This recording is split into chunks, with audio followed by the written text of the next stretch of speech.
नवरात्रि आते ही देश भर में जगह जगह रामलीला का मंचन किया जाता है। ज्यादातर आयोजक यह सुनिश्चित करते हैं कि दशहरे के दिन ही रावण के वध का प्रदर्शन किया जाए, क्योंकि इसी तिथि को मर्यादा पुरुषोत्तम श्री राम ने रावण का वध किया था। यह प्रथा कोई नई नहीं है। हमने अपने ही बाप दादाओं से जितनी राम कथा सुनी है, उतना ही अपने क्षेत्र में लालटेन की रोशनी में आयोजित की जाने वाली रामलीला के आयोजन से संबंधित कहानियां भी सुनी है। गांव में लोग या तो अपनी रहीसी के लिए जाने जाते थे, या कुकर्म के लिए, या फिर रामलीला में उनके शानदार अभिनय के लिए। राम के सौम्य और आदर्श चरित्र के अभिनय के लिए जितना पात्र का बखान होता था, उतना ही रावण के बीहड़ चरित्र का अभिनय करने वाले कलाकार की तारीफ होती थी। बाबा लोग कहते थे कि साल भर लोग ऐसे कलाकारों के घर उनसे मिलने जाते रहते थे। फिल्मों की बड़ी लोकप्रियता और गांव के रहवासियों का रोजी के लिए शहरों में पलायन रामलीला की लोकप्रियता में कमी का कारण बना। न अभिनय करने वाले रहे, न दर्शक। खुशी की बात यह है कि अब फिर से रामलीला में लोग रुचि दिखाने लगे हैं। जगह जगह से रामलीला के पंडाल की थीम सुर्खियां बटोर रही हैं। कहीं पर अयोध्या के राम मंदिर की तर्ज पर रामलीला का मंच बनाया गया है, तो कहीं चंद्रयान के प्रारूप में, और कहीं तो अमीरात के बुर्ज खलीफा की झलक भी देखने को मिली है। रामलीला के ये मंच बहुत आकर्षक है। लाल किले के प्रांगण में होने वाली नौसरी धार्मिक रामलीला समय के साथ साथ हाईटेक होती जा रही है। इस बार रामलीला में विशेष रूप से आकर्षण का केंद्र चंद्रयान और आदित्य L1 है। रामलीला कमेटी के मुताबिक इस बार कई नई प्रसंग को जोड़ा गया है।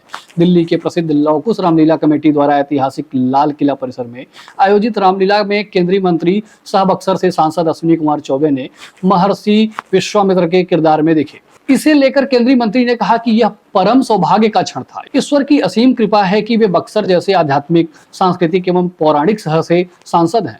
महर्षि विश्वामित्र भी बक्सर की पावन भूमि से ही हैं। ऐसे में उनका अभिनय करना अत्यंत परम सौभाग्य की बात है। बक्सर उनकी तपस्थली थी। मुझे हद से और मैं जिस क्षेत्र का सांसद हूँ, बक्सर सिद्धाश्रम का, वहाँ के बाबा विश्वामित्र बाबा, उसी की भूमिका में किरदार में आज भी दिखाई और सचमुच में भगवान राम को अयोध्या से चल करके महर्षि विश्वामित्र जी ने बक्सर लाया। सिद्धाश्रम में उन्हें शिक्षा दीक्षा दिया, बला आदि बला विद्या का ज्ञान दिया, और फिर यज्ञ की शांति के लिए 6 दिनों का जो विराट यज्ञ था, वहाँ 84,000 यज्ञ हुआ करते थे। सारे ऋषि वो सिद्धि की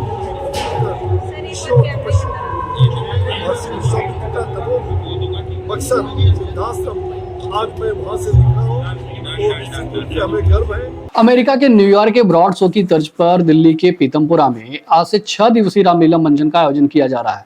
इसके लिए 3D मंच तैयार किया गया है। इस रामलीला में करीब 100 कलाकार रोज मंचन करेंगे। सरयू के तट पर आयोजित की जाने वाली अयोध्या की रामलीला वैश्विक स्तर पर पहचान बना रही है। पूरे विश्व में मंचन की जाने वाली यह सबसे बड़ी रामलीला है। अयोध्या की रामलीला का सीधा प्रसारण आप दूरदर्शन पर देख सकते हैं।